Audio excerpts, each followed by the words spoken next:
Hello class, let's go ahead and continue with the section on the Varna Ashrama Dharma system. This is now the third lecture on the topic, and I'd like to spend some time describing now the fourth stage of life for men as they seek enlightenment. And I want to read a few laws from Manu as to give you a better context. And as we proceed, I would like to explore also the four goods in Hinduism and why Hinduism has been able to acknowledge the variety and the richness of life in such a way in which Buddhism was not able to do for some time and became too restrictive.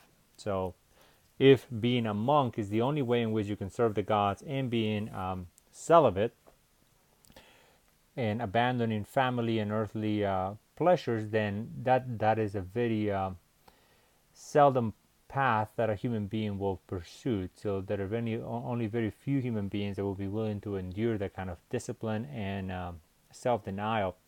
So what you have here now is an expression of the four goods that Hinduism is going to speak about, and that is going to be on click number, let me see, you should be on click about 105, 104, 105, which are the four goods of life. So I'm going to go ahead through each one, and then I will describe to you the fourth stage of becoming a sannyasi. So first you have, of course, your duty, doing your dharma, living according to your caste system and your stage of life. That is something that is dictated for all. There's no exemptions to it. That's going to become one of the big points of contention with Buddhism, is that the Buddha himself did not go through the obligation that he should have before he went and pursued enlightenment. So you have to go through the four stages of life. You have to go through the student stage, the household stage, the elder stage, and then you can get into the sannyasi state. The Buddha was not willing to wait that long, and he found himself disappointed with those who had followed the Dharma, the Varna Ashrama Dharma system, and the result that they had gotten. They had not yet attained enlightenment. So he was quite eager for that, and he was in anguish, and I'll explain that to you as to why the Buddha found himself in such an angst about his condition and the human condition as a whole. Then you have the second good, which is wealth and possessions, or artha. So Hinduism does not deny the fact that human beings will like to acquire goods and services and be able to accumulate those and to ever increase in wealth. That is a natural desire that human beings have, but that is not an ultimate fulfillment of a human being. So doing your obligation is necessary but not sufficient to lead you to the path. Possessions of wealth, that is going to be done primarily during the household stage, which is when the most productive years of a human being in their 30s and 40s. That's when most people get to make their money and develop their careers, and there's a certain time frame by which you need to do that. Past that, then it becomes more difficult, and before that it is complicated by youth and inexperience and also a lack of knowledge. So that is allowed. That's why Hinduism is not ascetic. And I like to emphasize that. So when you see monks that self-flagellate, when they inflict pains upon themselves, or kneel in painful rocks, or sleep naked in the cold winters and things like that, like Martin Luther did, those are aspects that Hinduism does not endorse as a whole. There's a small group that can be able to do that, but not all of them. And then you have point number 3, which is the pleasure and enjoyment of the senses. So even though they are not real, they are not denied that they are things that can stimulate our minds and our sense of appreciation. And that is called Kama. And that may ring to some of you. That book called the Kama Sutra has to do with the book of sexual pleasure and a way of indulging in sexual intercourse and try to increase one's own enjoyment of that act. So there it is. They are not opposed to sexuality. They are not opposed to the family. They are not opposed to riches, and they are not opposed to responsibilities that need to be fulfilled. So this is what enables Hinduism to be able to incorporate and to maintain a civilization that continues to thrive over time. And then last of all, you come now to the enlightenment, moksha, which requires the abandonment of the other goods, and this is what we're going to get to. But that abandonment cannot come before you have fulfilled your obligations. So I'm going to go ahead and read some of the and comment on some of the laws of Manu. Remember, Manu is the lawgiver of the Hindus. Law 33, it says, but having thus passed the third part of a man's natural term of life in the forest, he may live as an ascetic. So that is when you can pursue this at the age of 70, 75, when you have fulfilled all your responsibilities. He may live as an ascetic during the fourth part of his existence after abandoning all attachments to worldly objects. So that is the condition there. When you leave your home at that point, you have renounced any social ties, any family ties, any inheritance ties, any monetary attachments to your name, any other. You become now a wanderer, and what you do is you go and wander and be able to concentrate completely on enlightenment. So remember what Arjuna had to face in the Bhagavad Gita when he spoke about engagement with the fruits of labor without attachment to them. So you imagine you spend 75 years of your existence building a family, establishing a business, building a home, and all the things that require skills and knowledge. May it be hunting skills or engineering skills, and then you have to abandon it all. Imagine what kind of resolute soul and spirit would that require for a human being to not want to go back to the comforts of home and the comforts of familiarity. Law 34, he who has passed from order to order after offering sacrifices and subduing his senses becomes tired with giving alms and offerings of food, and ascetic gains bliss after death. So that's only after obligations are fulfilled. Law 35, when he has paid all the three debts, which I mentioned before, let him apply his mind to the attainment of final liberation. He who seeks it without having paid his debts sinks downwards.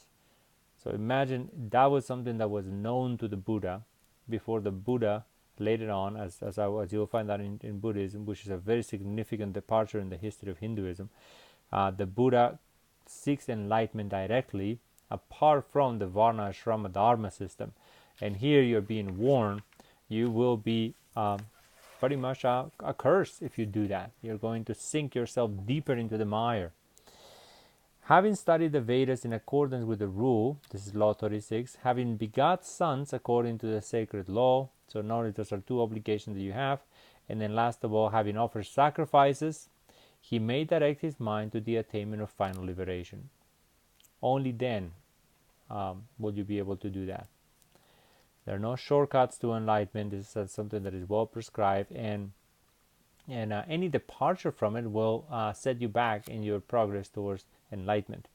So there is a heavy price to be paid. If you depart from it, then you will not be able to attain your goal, which means now you're moving backwards, and you will have to now endure future lives. And for a Hindu, and that's something that I'll explain to you on the 5 concepts of Hinduism, is the main concepts is that being alive is a living hell. This life is the worst that you can imagine. Law 42, let him always wander alone without any companions in order to attain final liberation, fully understanding that the solitary man who neither forsakes nor is forsaken gain his end.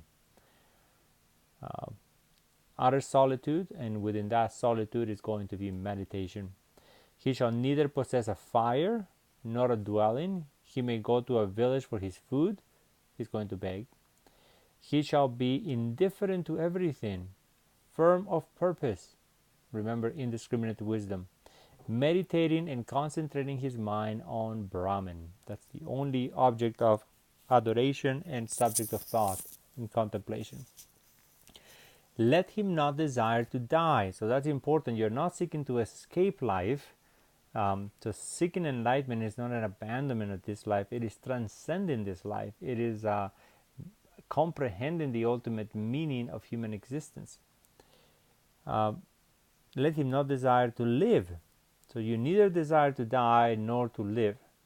Let him wait for his appointed time as a servant waits for the payments of his wages. Let him put down his foot, law 46, purified by his sight. Let him drink water purified by straining with a cloth. Let him utter speech purified by truth. Let him keep his heart pure. So there's a process of purification or sanctification, being made holy, and that is a deliberate process that one has to undergo in the way one drinks, the way one thinks, and the way one meditates. And notice this too on page 48, knowing the nature of human beings and knowing the tendency to be cruel and unthoughtful and unconsiderate. Yes, an older man in his 70s and 80s will most likely become the subject of verbal abuse or physical abuse. So how is this person to respond? You're going to go out there, you're at the most vulnerable stage of your life. Physical strength has abandoned you. And now you don't have money, you don't have reputation, you don't have others to care for you, you don't have others to protect you. And so he is being forewarned and prepared. It says, law 47, let him patiently bear hard words. Let him not insult anybody. Let him not become anybody's enemy for the sake of this perishable body. So no attachment whatsoever, even to one's own personal dignity. Ordinarily, being insult in the open will arise one's anger and desire for retaliation. But here you need to, that's part of the very process that you're undergoing, which is you have to come to the point where you realize that your Atman, your individual existence, does not have an enduring value, but what has an enduring value is the contemplation and the attainment of moksha or nirvana or